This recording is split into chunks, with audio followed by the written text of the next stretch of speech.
لیکن میں آپ کو بتاؤں تبدیلی آ رہی سر، آ گئی تبدیلی.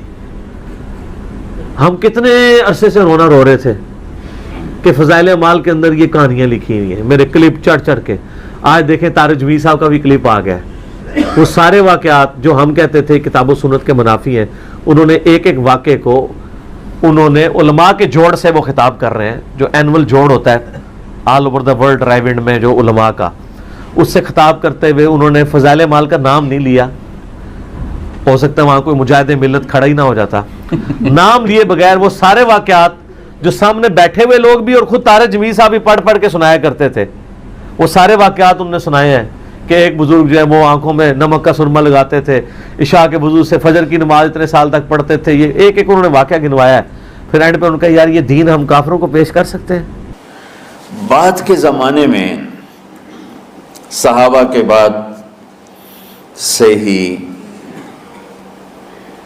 ایک انتہا پسندی امت میں آئی. ساری ساری رات جاگنا. فلاں بزرگ تھے وہ رسے سے اپنے بالوں کو باندھ لیتے تھے کہ نماز پڑھتے پڑھتے جب نیند آئے اور جھٹکا لگے تو رسے سے بندھے ہوئے بالوں سے اس جھٹکے سے تکلیف ہو اور ان کی آنکھ کھل جائے اور پھر نفلوں میں شروع ہو جائے. ایک فلاں بزرگ تھے وہ اپنے آنکھوں میں نمک کا سرما لگاتے تھے تاکہ آنکھیں جل جائیں اور اس میں وہ جلن پیدا ہو جائے اور نیند اڑ جائے. یہ ایسے واقعات بھرے پڑے ہیں. فلاں بزرگ تھے انہوں نے 30 سال عشاء کے وضو سے فجر کی نماز ادا کی. یہ اپنی جگہ پہ بزرگی ہے، لیکن یہ بھائیوں یہ دین ہم پیش نہیں کر سکتے. فلاں بزرگ تھے وہ 30 سال سے ستو کھا رہے تھے کہ روٹی کھانے اور ستو کھانے میں 70 دفعہ سبحان اللہ کا فرق پڑ جاتا ہے. تو روٹی کھائیں تو 70 دفعہ سبحان اللہ کم کہہ سکتے ہیں، اور ستو کھائیں تو 70 دفعہ سبحان اللہ زیادہ کہہ سکتے ہیں. تو لہٰذا انہوں نے کہا مجھے تو 30 سال ہو گئے، میں تو ستو کھا رہا ہوں، میں تو روٹی نہیں کھا رہا. یہ دین نہیں ہے. یعنی یہ وہ دین نہیں جو ہم انسانیت کو پیش کر سکتے. یہ تو لوگوں کو دوڑانے والی بات. ویسے میں آپ کو بتاؤں کہ یہ بھی اب پرانی بات ہو گئی ہے. اب آپ وہ دین کافروں کو کیا مسلمانوں کو بھی نہیں ہماری ویڈیوز کے بعد پیش کر سکتے. لوگ مسلمان نیچے کمنٹس کر دیتے ہیں. بریلوی تو بندی اہل حدیث شیعہ نہیں کرتے ہیں، مسلمان کمنٹس کر دیتے ہیں نیچے. وہ بھی مسلمان ہیں لیکن وہ والے مسلمان جن کو سمجھ آ گیا ہے کہ یہ فرقہ وارانہ تعصب ہے، وہ اب آپ کافروں نہیں سر نہ فضائل اعمال کافروں کو نہیں، آپ مسلمانوں کو بھی نہیں آپ پیش کر سکتے. وہ بھی انجینئرنگ کر دیں گے آپ کی پکڑ کے کہ یہ سر آپ کیا کر رہے ہیں، یہ تو دین اس قابل نہیں کہ آپ پیش کریں. تو سر تبدیلی آ رہی ہے، آپ کوشش جاری رکھیں، انشاءاللہ تعالی چینج آئے گی. اور ایک آدمی ایک بزرگ سے ملنے گیا تو وہ نوافل پڑھ رہے تھے. وہ زور سے عصر تک نفل پڑھتے رہے، وہ ان کے انتظار میں بیٹھا رہا. پھر عصر سے مغرب تک وہ مراقبہ کرتے رہے، وہ انتظار میں بیٹھا رہا. پھر مغرب سے عشاء تک وہ نفل پڑھتے رہے، وہ بیچارہ انتظار کرتا رہا. پھر عشاء کے بعد پھر نفل شروع کیے تو تہجد تک نفل پڑھتے گئے اور وہ بیچارہ پیچھے بیٹھا ہوا. تو تہجد کے آخر میں ان کی مصلی پہ بیٹھے بیٹھے ایسے اونگ آ گئی تو یوں جھٹکا لگا تو کہا یا اللہ میں اس آنکھ سے پناہ مانگتا ہوں جو سونے سے اس کا دل ہی نہیں بھرتا. اور پھر اس کے بعد فجر کی نماز پڑھ کے اشراق تک بیٹھے رہے. پھر اشراق پڑھے. اخیر وہ بیچارہ اٹھی کے واپس آ گیا. کیا لگتا ہے نام ویلی کوئی نہیں. تو وہ اس نے کسی سے پوچھا کہ یہ بزرگ کب سے یہ کر رہے ہیں؟ کہ پچھلے 30 سال سے کر رہے ہیں. یہ راہبانیت کی شکل ہے. یہ وہ دین نہیں جو ہم لوگوں کو پیش کریں گے تو وہ کہیں گے واہ واہ واہ واہ کیا دین ہے بھائی، قبول کرو. یہ دین اس قابل ہے. انہوں نے کہا یہ دین میں غلو ہے. دین وہ ہے جو اللہ نے نبی علیہ السلام کو دیا تھا. اور اس کے اگینسٹ انہوں نے وہی حدیث بیان کی جو میں اکثر بیان کرتا ہوں کہ 3 اصحاب نبی علیہ السلام کے پاس آئے. انہوں نے نبی علیہ السلام کی بیویوں سے آپ کی غیر موجودگی میں پردے میں پوچھا کہ نبی علیہ السلام کی عبادت کا کیا حال ہے. تو جب انہوں نے بتایا تو ان کو لگا نبی علیہ السلام تو بہت کم ہی عبادت کرتے ہیں. تو ایک نے کہا میں روزانہ پوری رات جاگ کے نماز پڑھوں گا، دوسرے نے کہا میں روزانہ روزہ رکھوں گا، تیسرے نے کہا میں نکاح نہیں کروں گا. شادی کروں گا تو پھر مصیبت میں پڑ جاؤں گا, میں اللہ ہی کروں گا, یہ کہہ کے وہاں سے چلے گئے. یہ حدیث ساری سنائی طارق میر صاحب نے. اور پھر انہوں نے یہ بھی کہا کہ اس پہ امام بخاری نے باب باندھا ہے کہ عبادت میں غلو کرنا مکروہ ہے اسلام میں. یہ ایک قسم کا غلو آیا. میں ایک حدیث سناتا ہوں, بخاری شریف میں بھی ہے, مجھے اب ہر شے بھول گئی, لیکن وہ ہے نہی الغلو, اس طرح کر کے آپ لوگ زیادہ جانتے ہوں گے جو پڑھ رہے ہیں, کہ غلو سے نہیں. حدیث آپ کو سب کو یاد ہوگی کہ 3 صحابہ آئے اللہ کے نبی کے گھر اور پوچھا کہ اللہ کے نبی رات کیسے گزارتے ہیں. تو گھر والوں نے کہا سوتے بھی ہیں, جاگتے بھی ہیں, کھاتے بھی ہیں. تو وہ تینوں آپس میں کہنے لگے وہ تو نبی ہیں, سوئیں بھی تو کوئی بات نہیں, اور شادی ہے کوئی بات نہیں, ہم تو نبی نہیں, ہمیں تو کچھ کرنا چاہیے. ایک نے کہا کہ میں ساری زندگی روزہ نہیں چھوڑوں گا, ایک نے کہا کہ میں ساری زندگی سوؤں گا نہیں, ایک نے کہا میں ساری زندگی شادی نہیں کروں گا.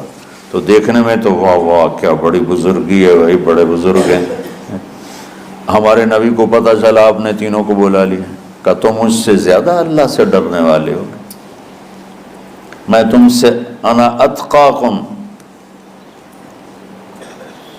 یا اخشاکم, الفاظ آپ لوگ کو زیادہ یاد ہوں گے لیکن مفہوم میں صحیح پیش کر رہا ہوں. آپ نے کہا میں تم سے زیادہ اللہ کو جانتا ہوں, تم سے زیادہ اللہ سے ڈرتا ہوں, میں سوتا بھی ہوں, میں کھاتا بھی ہوں, میں روزے بھی رکھتا ہوں, میں چھوڑ بھی دیتا ہوں, میری بیویاں بھی ہیں, میں اپنی بیویوں کے پاس بھی جاتا ہوں.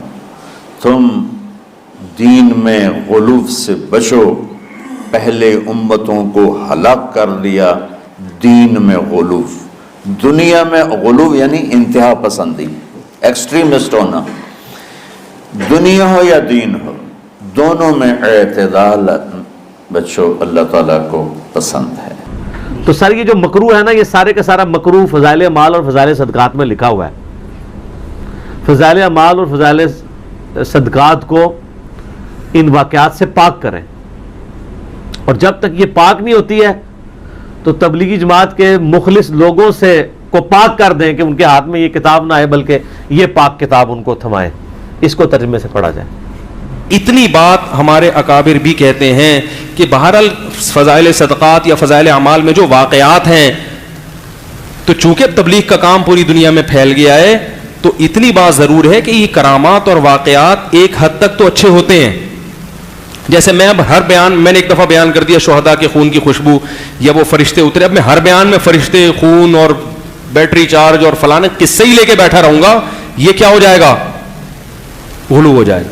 بھائی اصل چیز کیا ہے, لوگوں کو قرآن و حدیث بتاؤ. کبھی کبھی لوگوں کو ترغیب دینے کے لیے کسی بزرگ کا کوئی واقعہ, تو جب تبلیغی جماعت بنی تھی اس وقت اتنی پھیلی نہیں تھی, اس وقت کے لحاظ سے وہ ٹھیک تھا. اب بہت سے علماء کہتے ہیں کہ جیسے عربوں میں ریاض الصالحین ہے, میں نہیں کہتا میں تو چھوٹا آدمی, بڑے علماء سے ہم نے سنا ہے, خود تبلیغ ہی کے بعض بڑے علماء سے ہم نے سنا ہے کہ ریاض الصالحین جیسے پوری دنیا میں عربوں میں ہے نا, تو ایسے ہی اب تبلیغی جماعت میں ریاض الصالحین جیسی کوئی کتاب ہونی چاہیے جس میں مستند احادیث ہیں, ان میں واقعات نہیں ہیں.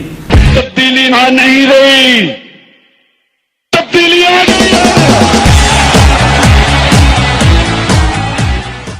تو اب ایک ایسی کتاب ہونی چاہیے جو سب لوگوں کے لیے قابل قبول ہو, اس سے تبلیغ کا کام اور زیادہ پھیل جائے گا. تو یہ ایک رائے ہے, تبلیغ بزرگ اس کو مانے ٹھیک ہے, نہیں مانے تو ان کی مرضی, وہ زیادہ بہتر اس کام کو. اتنی رائے تو دی جا سکتی ہے جو ہم بھی دیتے ہیں کہ بھئی یہ فضائل اعمال کے بجائے کیا ہونی چاہیے, ریاض الصالحین, اس میں بخاری مسلم کی صحیح احادیث ہیں, تو اس پہ کوئی انگلی بھی نہیں اٹھا سکتا, اور اس میں بالکل مستند روایتیں ہیں, اس میں بہت سارے دن اور رات کے اعمال ہیں, تو وہ زیادہ ہے. فضائل اعمال میں ضعیف احادیث بھی ہیں, تو حضرت شیخ الحدیث کی رائے یہ تھی کہ فضائل اعمال میں فضائل میں ضعیف حدیثیں بھی چلتی ہیں.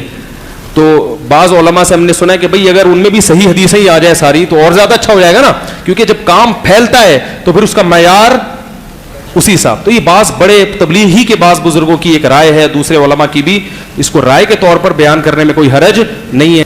کوئی بھی کسی بزرگ کے بارے میں پھینک دو, وہ ایسے تھے, انہوں نے یوں کیا, انہوں نے یوں الٹے ہو گئے, انہوں نے وہ کھایا, تو یہ پھر زیادہ ہو جائے گی.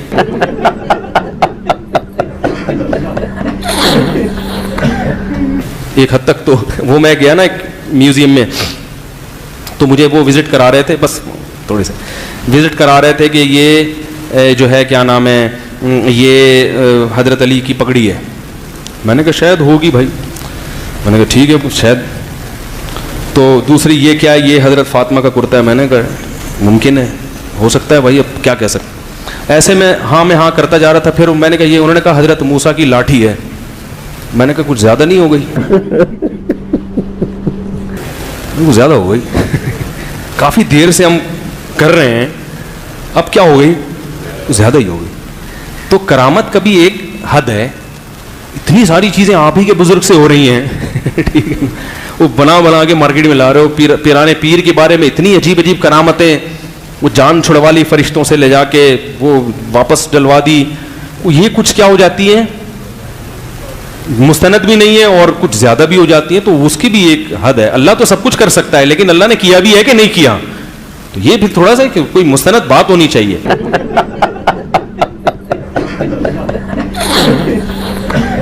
اسی ویڈیو کے نیچے ایک تبلیغی بھائی نے کمنٹس کیا ہوا تھا کہ آپ سمجھے نہیں طارق جمیل صاحب کیا کہنا چاہتے ہیں. کیا کہنا چاہتے ہیں وہ؟ ہاں, وہ یہ کہنا چاہتے ہیں کہ بزرگ ٹھیک تھے, لیکن یہ جو کام ہوئے ہیں وہ دین نہیں تھا. ہاں ٹھیک ہے, یعنی بزرگ ٹھیک تھے, بزرگوں کے کرتوت ٹھیک نہیں تھے. بس یہی ہے. ہاں, تو ہم بھی تو یہی کہہ رہے ہیں. ہم کہتے ہیں ڈونلڈ ٹرمپ بھی ٹھیک ہے, اس کے کرتوت ٹھیک نہیں. وہ ٹھیک اس لیے کہ اس کو اللہ نے بنایا نا, ربنا ما خلقت ھذا باطلا. فرعون بھی ٹھیک تھا, لیکن اس کے کرتوت غلط تھے. جتنے بڑے بڑے لوگ ہیں وہ ٹھیک ہی تھے, کرتوت برے تھے ان کے. جب انہوں نے کرتوت اچھے کر لیے تو وہ اچھے بن گئے. تو وہ یہ نہیں, یہ کہنا چاہتے. یہ بات تو سمجھ میں آ گئی کہ اب نزول, اب آپ نیچے یہ بھی جواب دے دیجیے گا کہ ہمیں بھی یہی سمجھ آیا ہے کہ بزرگ آپ کے ٹھیک تھے, ان کے کرتوت ٹھیک نہیں تھے. اور اس کا مطلب کیا ہوا کہ آپ کو لوگوں کو یہ بتانا چاہیے کہ ہمارے بزرگوں کا آپ احترام کریں, کہ لیکن خدا کے لیے جو وہ کام کرتے رہے وہ کام آپ نے نہیں کرنے, ان کے کرتوت ٹھیک نہیں تھے. تو انشاءاللہ بزرگوں کا احترام کرنا لوگ خود ہی چھوڑ دیں گے. تو سر تبدیلی آ رہی ہے, آپ کوشش جاری رکھیں, انشاءاللہ تعالی چینج آئے گی. تبدیلی نہیں رہی.